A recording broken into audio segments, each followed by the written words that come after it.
Takriban wanafunzi 40,000 wanatarajiwa kufikiwa na huduma za matibabu ya macho kwa kupata miwani, dawa na upasuaji wa macho bila malipo kupitia kambi kubwa ya afya ya macho inayotarajiwa kufanyika mkoani Singida kuanzia Mei 11 hadi 22 mwaka 2026. Hayo yamebainishwa kupitia mafunzo kwa walimu wa shule za msingi yenye lengo la kuwafundisha namna ya kufanya utambuzi wa mapema kwa wanafunzi wenye changamoto ya macho yaliyofanyika katika ukumbi wa shule ya Tumaini Vizuri katika manispaa ya Singida.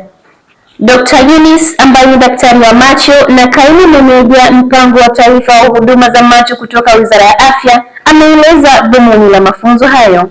Mafunzo haya ni mahususi kwa ajili ya kuwasaidia walimu wa shule hizi za msingi kuweza kufanya utambuzi wa mapema kwa wanafunzi wenye changamoto na macho. Na kwa nini walimu wa shule za msingi? Ni kwa sababu kwa takwimu tulizonazo zinaonyesha waathirika wakubwa wa changamoto ya kuona wanatokea katika shule za msingi, wanafunzi wa shule za msingi. Na kwa vile kwa takwimu tulizonazo zinaonyesha kwamba 80% ya matatizo ya macho ambayo yanasababisha watu kutokuona yanaweza kuzuilika na kutibika. Kwa hiyo hizi ni juhudi mahususi za serikali kwa kushirikiana na wadau za kusaidia kupunguza au kumaliza kabisa changamoto ya matatizo ya macho yanayosababisha upofu yanayoweza kuzuilika. Naye mganga mkuu wa mkoa wa Singida, Daktari Victorina Ludovic, akizungumza kama mgeni rasmi wa hafla hiyo, amewataka walimu kwenda kutekeleza kwa vitendo waliowapata katika mafunzo ili kuleta matokeo chanya. Kwa hiyo ndio sababu ambayo tumeiona kwamba walimu mna uwezo mkubwa sana wa kutusaidia kuhakikisha kwamba watoto tunawatambua mapema na wanapata huduma stahiki.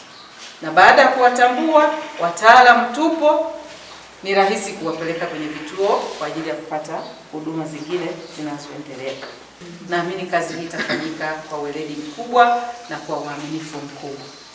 Mtapatiwa vifaa kwa ajili ya utambuzi, kwa ajili ya kusajili kwa maana ya registration, lakini pia mtatakiwa kutoa taarifa. Taarifa ni muhimu sana tuitoe. Na taarifa hii ndio itatusaidia sasa wataalamu kufika kwa haraka na kutoa huduma. Kutoa taarifa, kutoa rufaa, vyote hivi vitatusaidia sana kuhakikisha kwamba tunawahudumia watoto wetu lakini na watu wanaotuzunguka. Naye mtaalamu kutoka TAMISEMI akaeleza ni kwa nini wachague kundi la walimu.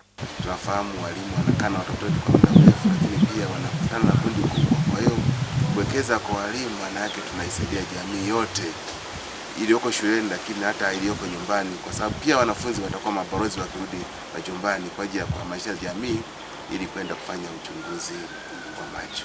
Na kwa niaba ya walimu, mmoja kati ya washiriki alizungumza yafuatayo.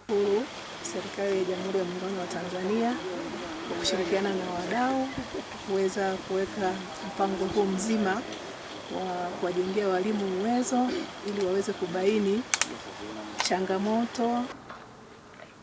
Mafunzo hayo yamewakutanisha walimu takriban 86 kutoka shule za msingi za serikali na binafsi kutoka mkoa wa Singida. Nikiripoti kutoka ofisi ya mkuu wa mkoa wa Singida, mimi ni Glory Isaac, afisa habari.